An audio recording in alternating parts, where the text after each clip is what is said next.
Welcome to the Real Estate Pros Show, where we interview real estate investing professionals from coast to coast, as well as the service providers that serve the real estate investing industry. Our goal is simple: share what's working now to help you improve and scale your business to the next level and meet the pros that can help you get there. Real Estate Pros is powered by Investor Fuel, America's leader in helping real estate investors and professionals build the business you need to live the life you've always dreamed of. Let's start today's show. Property insurance for real estate investors doesn't have to be difficult, but it does need to be there to protect you when you need it. MyInvestorInsurance.com not only provides insurance at 15 to 30% cheaper than traditional agencies, it's built specifically for real estate investors like you. You can set up an account in about 2 minutes, get quotes on properties, turn on and turn off insurance for your fix and flip or rental properties in around 2 minutes without having to talk to anyone directly, all through our portal. There's no better way or faster way to make sure you've got the coverage you need to protect you, and no more lengthy policies either. Once you're set up, you're billed monthly and prorated by the day for however long your policy is active. It's powered by MSI, the third largest independent MGA, with 1.5 million customers and more than $1 billion in cumulative premiums written. Get set up today in about 2 minutes at myinvestorinsurance.com/fuel. Hey everybody, welcome back to the show. Today we're actually talking with someone who went from chasing commissions to building serious cash flow and long-term wealth through one of the most misunderstood and overlooked asset classes in real estate, in my opinion, mobile home parks. Derek Vickers, he's the founder of Vickery Real Estate Group, and his story is one of grit, reinvention, and laser-focused persistence. After building an insurance business from the ground up, Derek realized he was pouring energy into something he didn't truly own. So when COVID hit, it was the wake-up call he needed. That's when he went all in on real estate, specifically mobile home parks. Derek, my friend, welcome to the show. Super excited to have you on, man. Me and you got to spend some time together talking offline, and just about your background and all the cool stuff you got going on. So for those that don't know you, why don't you just introduce yourself, man? Yeah, so I appreciate the introduction. I appreciate you having me on here, Christian. But I grew. The short of it is, I grew up in a small town in Virginia, in the Blue Ridge Mountains. A couple thousand people. My family is very blue collar. Like, no one was like wealthy. So growing up, like, I didn't know how to create wealth or anything about real estate investing. And my grandmother and my family's definition of hard work was digging a ditch. I mean, if she was still here today, God rest her soul, my grandmother, she'd be like, "You need to get a real job, Derek. You don't have a real job. Look, you're on a podcast, dude. You're on a podcast." But Yeah. so I grew up like that, very blue collar. I hung insulation under houses during the summer with my grandpa sometimes, like, just hard shit. And anyway, so I went to college and didn't finish college. I partied too much. Like, it's the reality. Like, I wasted a bunch of years partying. And then when I moved back to Virginia after college and I didn't finish, still was doing the same thing. Then I decided to move to Florida with $300 in my pocket. We could unpack this story for an hour because there's a lot of action in there. But I Yeah. moved to Florida with a tax return. It was $300, maybe even a little bit less, but I know it wasn't more. And I started selling insurance door to door to business owners. I had problems, like no confidence, no nothing, and ended up building that up pretty successfully, and then got into real estate in 2020. Decided to get into mobile home parks, and then we grew from there. But that's the short of it, man. I don't know how deep you want to go on any of that. You can let me know, but that's the short of who I am. Like, I didn't grow up like I think the whole point in that is my family wasn't wealthy. Like, I never had anything given to me. I had to like grind it out. Yeah, but honestly, that's a good thing, right? The fact that you kind of did grow up in Yeah. that environment, and it showed you like, yep, man, there's a different way to life here, that I can build for myself, right? It's like I can own my time. You want to get freedom, right? And also being able to give back to others, right? I mean, there's a lot of things to unpack there, right? So let's go back to maybe the moment when you realize, you had, your W-2 mindset had to change. You're into insurance. I mean, what triggered the mental shift from there to then being like, okay, I want to get into mobile home parks. Like, this is my thing. I'm going to go all in. Yeah, so there's a couple things. So like I started actually in before 2015, like in so the it wasn't exactly a W-2 I was in. It was a commission sales job, but it was corporate. Like it was Mm, corporate as much as they wanted you to think that you were an entrepreneur, which you kind of were to a degree. It was yep. corporate. Especially the higher you went up and the bigger the team that you built. So it felt So in W-2. 2000 to a Yeah. degree, but I could still Yeah. kind of do what I wanted during the day, like Gotcha. to an extent.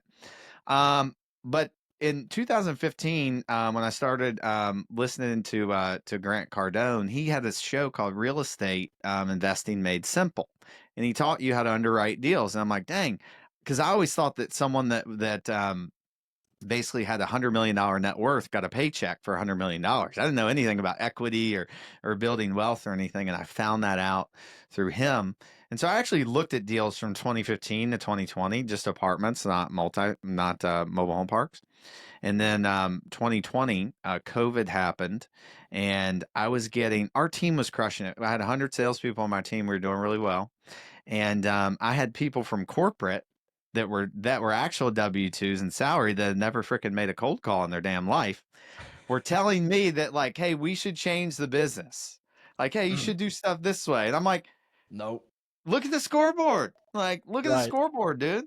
And that started to piss me off. And I was building a business. Like, actually still get paid from that business. I have renewals, but I wasn't building equity. I built a Mm, $7 million book of business and I couldn't sell it. That pissed me off. That was the ri- thing. right. Yeah. There's no exit strategy, right? No, no. And that's the thing. A lot of people almost handicap themselves, even today. What you see, put themselves in that position. You got to look out, man, for the next 20, 30 years plus out. What are you going to leave Yeah. behind? And also, Right. are you going to send the ladder back down to everybody else, right? Stop living on an island and join the #1 mastermind in America for professional real estate investors. Investor Fuel is a community of hundreds of the nation's top investors working together to build stronger businesses and better lives. In addition to the amazing community of real estate investors acting as a board of advisors for one another, Investor Fuel members have access to 100% funding on purchase and repairs for our members only, a health insurance program, and benefits and discounts that more than pays for the membership of most of our members, meaning it's actually costing you money to not be a member of Investor Fuel. If you're looking to scale your business and build a business that allows you to live the life of your dreams, please visit investorfuel.com today and book a call with our team. All right, man. So talk us through, your first mobile home park deal, right? I mean, how did you find it? What were some of your biggest surprises or challenge managing yourself? And then what gave you that drive to be like, you know what? For those that don't know, I mean, you have 2,000 units now. What took it from there to being like, I'm going to scale this thing and I'm just going to go all in like you did? Yeah, so the scaling actually happened like sort of accidentally, and I'll get into that. But it was probably April, May of 2020 that I made the decision. I'm like, I love the asset class. I love Mhm. the fundamentals of it.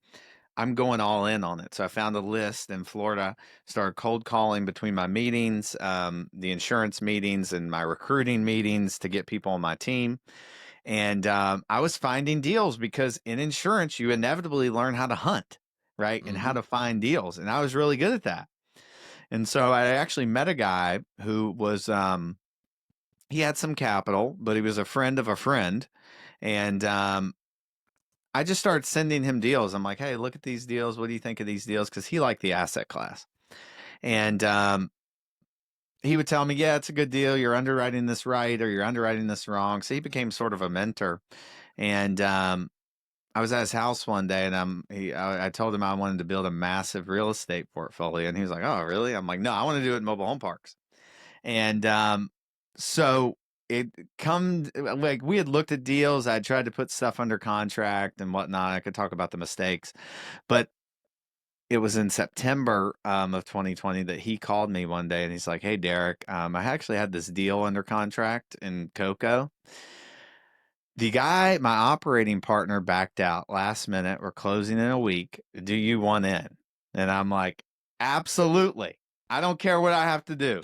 And luckily, the deal was actually 15 minutes down the street from my insurance office. So it was just like, it was kind of Wow. nothing. Like, that was fine. So we got into that deal. I didn't get to do any due diligence on the deal. We got into the park. There was, criminals and sex offenders in the park. You talk about surprises. That was a surprise. We thought it was on city water and city sewer. Half the park was on septic. So there was a bunch of vacant homes. There was crackheads there, drugs. Like it was your quintessential trailer park. Like it was a disaster. But I learned a lot in that deal because I had to manage it and turn it around.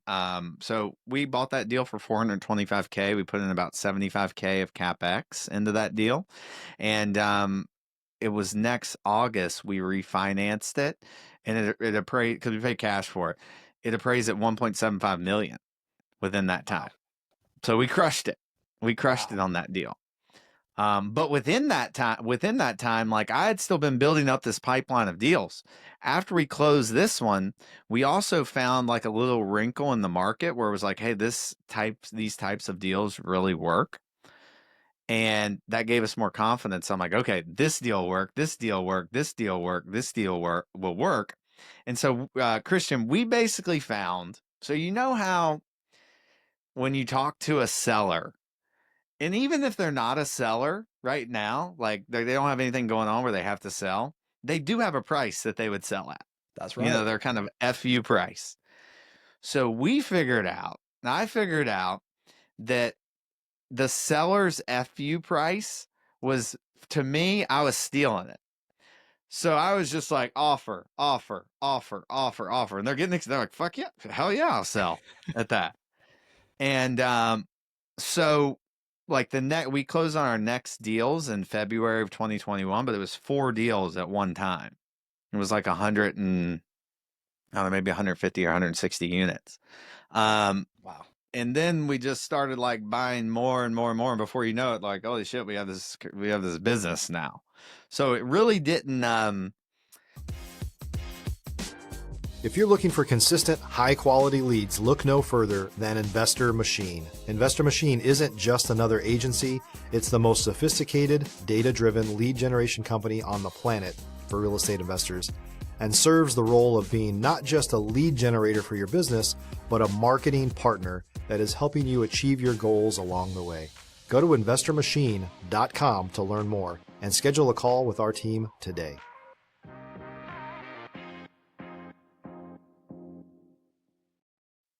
like, yes, it was planned to a degree, but not. We just kind of looked up one day because we bought 17 or 18 parks in 2021 and the same amount in 2022. So Man. Yeah. that's how the That's saying scaling something. happened. I mean, it was like it was intentional, but it was sort of accidental in a way that like we didn't think it would happen that fast. Mm. hmm So So let's talk. Yeah, let's talk about maybe for people that are unfamiliar, with the space. Obviously, this asset class.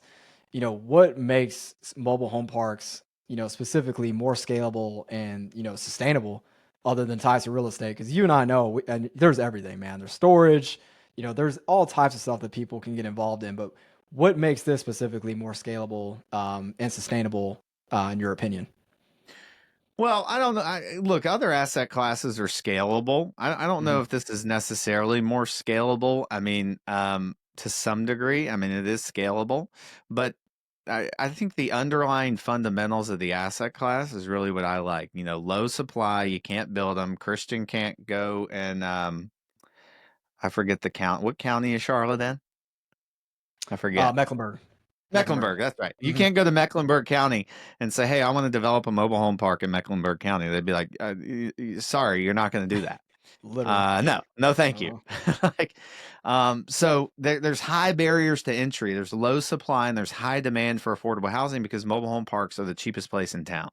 mm, So those underlying factors I absolutely love about the asset class because if I fuck up, I yep. have that to back me up. Like, hey, there's a low supply of these. There's a high demand for these. People want to buy them. People want to live in them. Mhm. And the other end of this is if I buy them in a great location too, it adds another safety net there for you to make mistakes or things to not go correctly. Because if you've done enough deals, you know shit doesn't go right a lot of the Right. times, or how you anticipate it to go. Um, so I think those underlying fundamentals are really what I love about this asset class. Because in storage, I could have a great deal I buy from mom and pop here, but then Christian comes and says, "Nope, I'm going to build this nice, shiny, air conditioned, brand new place with AI automation, and like I don't have to talk to anybody right next to me." I'm like, okay, I don't like that. Yeah. Like multifamily, um, there's some affordable multifamily, but like multifamily, as we're seeing right now, can get oversupplied. Mm. Mobile home parks, unless something drastic changes, I can't ever have a supply issue that kind of drags the market down, which Mhm. I love. Mhm. So would you consider, mobile homes, would you consider recession proof? Because obviously different market cycles, things like that. But like you said, I mean, it's affordable housing, right? So would you consider it recession proof at all? Yeah, absolutely. It's Mm. absolutely recession proof. I mean, we never like, during COVID we had great collections, and now like Mhm. we're 100% collected. I mean, Man. 100% occupied and 100% collected. Like, so Yeah. you think about it, if you're at the affordable level, if the economy tanks, it's like, oh shit, I'm not losing my house. Yeah. Where else am I going to go? There's no other places available. Like, I need to keep this. It's the cheapest place in town. It's the best value in town, Mhm. because if let's take Tampa, for example. If you go live at a place that's equal to the lot rent in Tampa, I mean, you better be carrying. Like, Yeah. you Yeah. better be carrying. Like, Yeah. Right. and you better have 100%. your short barrel shotgun by your bed, or Oh, like yeah, man, or a rocket launcher, one of the 2, you know? that. Yeah. There you go. You got an RPG there, like keep That's people it, out. man. Yeah. Some C4? Yeah, for sure. Yeah, dude. Yeah, dude. You gotta be rigged up around those places. If you're a new or newer real estate investor looking to launch or grow your real estate investing business, please check out Investor Fuel Club. It's a coaching community, but unlike anything you've ever seen before. And you can actually partner with members of our mastermind from coast to coast on deals right in your market. There's no better opportunity to build a consistent business than to literally partner with pros to help you avoid costly mistakes, avoid the need for capital to do deals, and help you eliminate your fears as you're starting your business.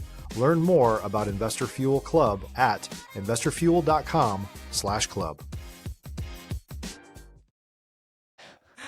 Oh, I love that, man. So, talking, about all this, you got over 2,000 units like we're talking about, right? I mean, what systems or hires has made the big difference to being able to manage, these units? Or is it more hands off for you now? Or like, could you walk us through maybe the process on like, how do you set this up successfully to run without you always having to be, you know, in the business on the day to Yeah, day? yeah, no, yeah, totally. You got to hire great people, and you got to have great partners. Like, I wouldn't have been able to like scale and create what I created without really good and really smart partners. Like, I Mhm. could never take credit, and smart people that worked around me. Like, I could never take credit for the whole thing. Like, I'm the loudmouth that's on social media for sure, but the I think, having great partners that complement what you do is key. Like, Mhm. my COO now, he's my business partner. He's freaking awesome. He doesn't like to do any of the marketing stuff. He likes to do back end systems and processes, and like, nerd out on how we can implement AI more effectively in our business and stuff like that. Like, I don't like to do that. I like to see the product of it, you know. Yep. Um, so I think you got to have that. You got to have people that complement your skills. You got to have people. I think, to answer your question, I was kind of skipping around, but one of the biggest hires is like, one, a personal assistant, and then two, like, we started to put somebody that handled all communication that came in from the Mhm. parks. So like, any of the parks all get the same person. And then that person has the skills and capabilities to handle those problems, or they can send them to a property manager if it needs to be escalated to that. But that sort of calmed a lot of stuff down, because I'll tell you how not to do this. Don't do this and then wait until you get 1,000 lots or units and then try to build the systems, because it's hard. You have a bigger Yeah. ship to steer, a bigger ship that has bad habits to steer. So you need to do this on the first deal, the first couple of deals. Start working out these systems, start doing SOPs. We do policy. We have tons of policy letters in our company. We have divisions. Like, it's very organized now because of my business partner. I told you he likes this stuff. Um, but Yeah. yeah, I think those hires are important to, like, kind of calm the things down. hmm No, 100%. I mean, building a team around it and giving them a process and a guide to follow is so crucial and important, right? But I mean, you're nothing without your team, right? I mean, there's no way you could actually just do this on your own unless you got a clone that I don't know about. But yeah, man, I mean, I couldn't agree anymore. I love what you have set up for yourself. So let's talk about, raising capital, right? That's the big thing that I feel like there's a lot of people that maybe want to get involved with mobile home parks or really just any asset class for that matter. But they feel like they say the typical thing, well, I don't have any money, right? And they don't ever get started. So, what would you say, the key steps to raising capital is, and also how crucial is it to build relationships to be able to achieve that? Man, that's an awesome question, and I can't Mhm, stress it enough how important raising capital is, and where mhm, people screw up in this is they don't start now. Like, if you're looking at deals now, you need to start building the capital relationships now. Hey, Christian, I'm gonna be the self-storage master of the world. Like, don't have a deal now, but when I do, could I put you on my list to send it to? Yeah, sure. Everybody's gonna say yes, right? So you have to build up the pipeline of these, but you have to start building those relationships now. I mean, to me, in my opinion, it's bullshit. Like, if you find mhm. a deal, the money will follow. Not necessarily, dude. Not necessarily. Like, you need to start building this stuff up now and building Yeah. the relationships immediately. In our Mhm. mentorship program, that's one of the things I get the people to do. I find out their capital, like what that's like, but then I get them to start, like, networking and getting out there and telling people what they're doing, telling their friends and family what they're doing. So, like, so it's not like, hey, I have a deal closing in 60 days. I need your money now. Right? Yeah. Yeah. Seriously. Right. No, Yeah. 100%, man. I couldn't Yeah. agree anymore. Yeah. It's So not. it's, Go ahead. yeah. Well, no, I was just going to say, it's really important to do that. Mhm. And, I'm sorry, I lost my train of thought because I think there was another end to that question you wanted me to answer, but I think the short answer is like, you need to get the capital raising started now, and you can do it. If you have a track record, it does help for sure. But, like, if you're a good dude and you've Mhm. built something successful before, you can get people to trust you. Like, I know guys that did a $20 million fund their first thing. They never did a syndication.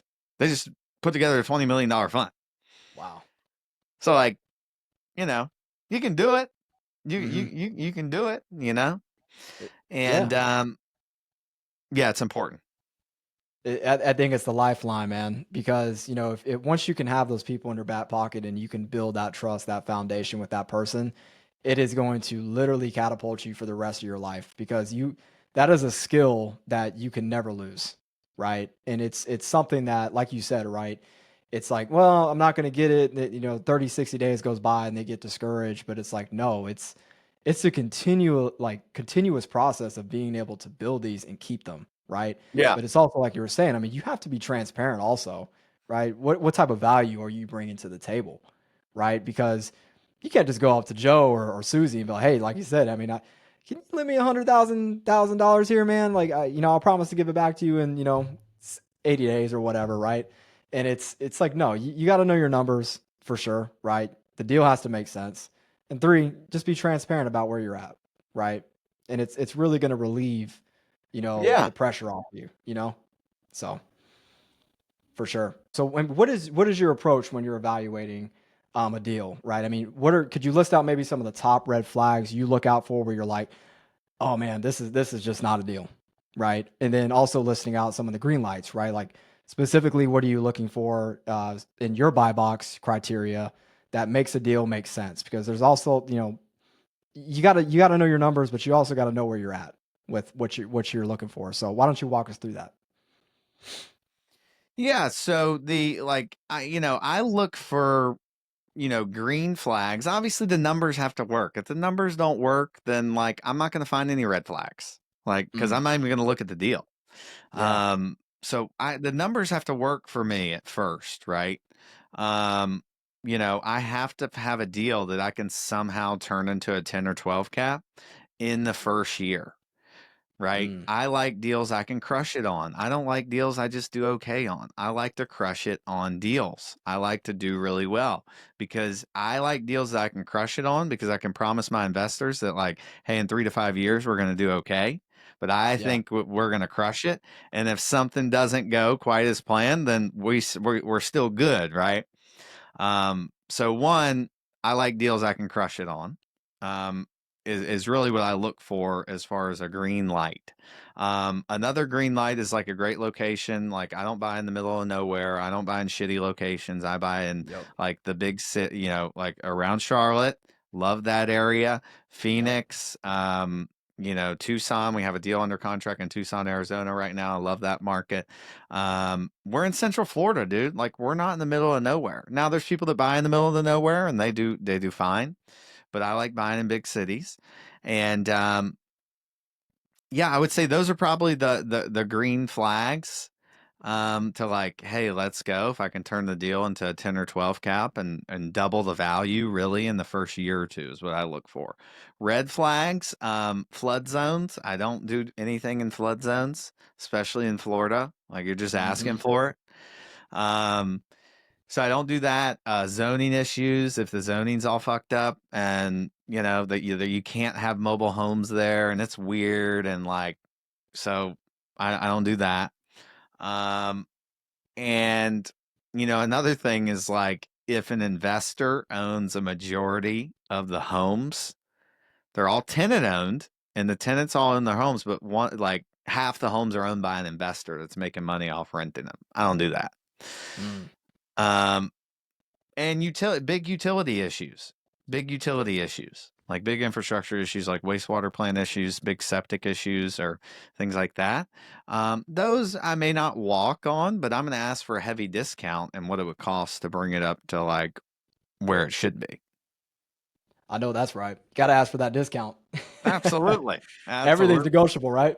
That's right. Yep. That's right. That's it, man. Very Yeah. cool. Very cool. I appreciate you explaining that process, man. That there's definitely a lot of value there for people, because again, there's just so many people that just don't know, these things. So I mean, someone could pick this up, for those that are listening. That one little light bulb makes all the difference. So I know we talked briefly before we started recording, and I know you mentor people. You have a program for this. I want you to kind of walk through, what someone can expect by being able to join you, in that journey, and how you set someone up for success, and also mirror what you've been able to accomplish.